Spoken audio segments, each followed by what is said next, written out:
From the NewsChannel 5 network, this is Inside Politics. Hello, everyone. I'm NewsChannel 5's political analyst, Pat Nolan. Welcome to Inside Politics. Whenever one of the major political parties loses the White House or control of the Congress, there's always a period of introspection on who and how the party leaders should proceed. But this year, it feels like there's more than that going on in the Republican Party in the wake of President Donald Trump losing re-election and the GOP losing control of the Senate. There's also the second impeachment trial of Mr. Trump and his subsequent acquittal by the Senate, even though those actions in both houses got some more support than usual from the Republicans. In turn, those who sided against the president have faced censure votes by their state parties. To delve into these topics, as well as how Democrats are handling being in nominal control of Washington again, we've invited back to our program two of the best political analysts in this area. That's Democrat Larry Woods and Republican Bill Phillips. Gentlemen, thank you both for being on the program again. We appreciate you being here. Yes, sir. Glad to be here. To both of you, to answer this first question, what's going on with the National Republican Party? Is this something of a schism? Maybe some even calling it a civil war? Is it just a creation of the media? Larry, you first, then Bill. I don't think it's just the media. I think there is a schism, and it could become a civil war, just depending on what happens. I assume Mr. Trump is going to run for president again, starting in, roughly 3 years, or maybe even earlier, because from his point of view, he raised $200 million in 2 months a couple of months ago. It's a great money-making machine, even if he doesn't win. And if he runs, that's going to force a lot of people, a lot of Republicans that want to be president into the background, which they're not going to be happy about. And of course, there's 20%, 25% of the Republican Party that in the polling, I think, say we really don't like Trump and want somebody else. So it's going to be a battle. Bill, what do you think? I think it's an open warfare right now within the Republican Party. Former colleagues of mine from a former life are openly talking about a third party if the GOP is going to become the Trump party.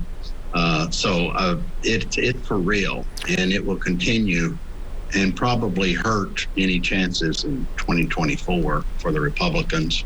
So for both of you, what is this all about? Is this really about whether the Republican Party is going to remain the party of Donald Trump or going back to being the Republican Party we've known in the past?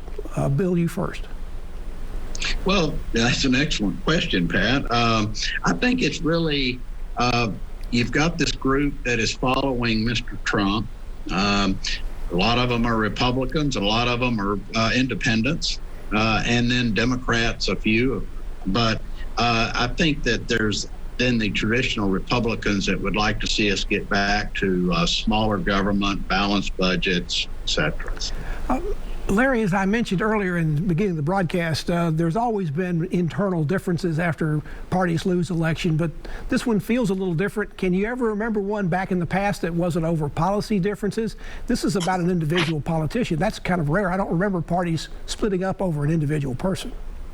I agree. This is a new kind of schism to us. It's more like the 1912 Bull Moose run by Teddy Roosevelt. After he stepped aside and didn't run, and Taft, his selection, ran and won. And Roosevelt was unhappy with Taft, and there were some policy differences, but there were a lot of personality differences there. So we wound up with an election with Wilson, Taft, Roosevelt, where the Republicans had no chance because the party was split. And I agree. I think if Trump runs, that's what's going to happen in 2024. Plus, we've got the influence of the pandemic. And that really has changed how people are interacting and what they expect out of society right now. But Bill, you also had an election last time with Donald Trump, who got the most votes of any incumbent president ever. He didn't get elected, but he got the most ever, over 74 million. So why should portions of the all the portions of the Republican Party not get behind him? He certainly seemed to get a lot of votes last time.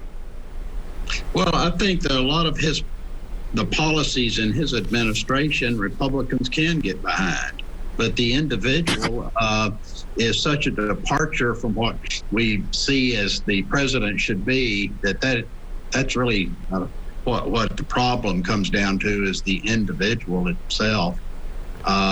And, if Twitter ever lets him back on, it's going to recreate itself.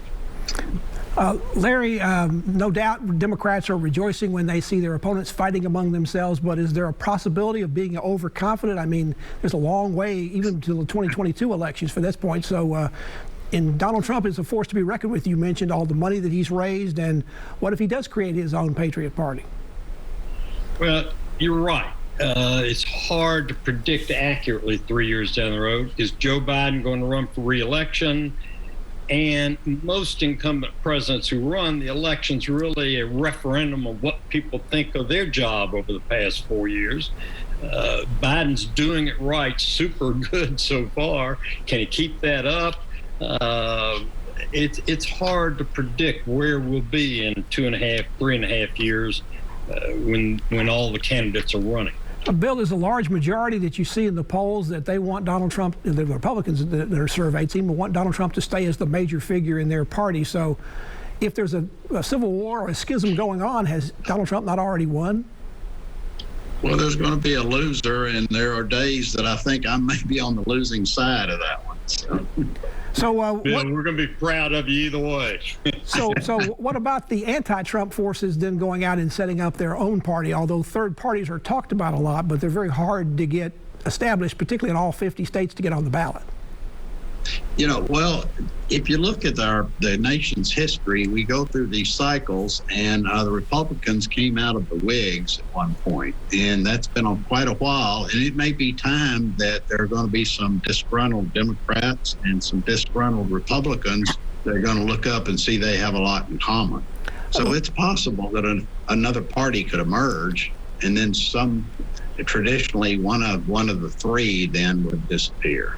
Larry, across the country where people register by party when they vote, and they have to stay that way unless they change it between elections, you've seen tens of thousands of people dropping their Republican affiliation. Some are going Democrat, some are saying independent.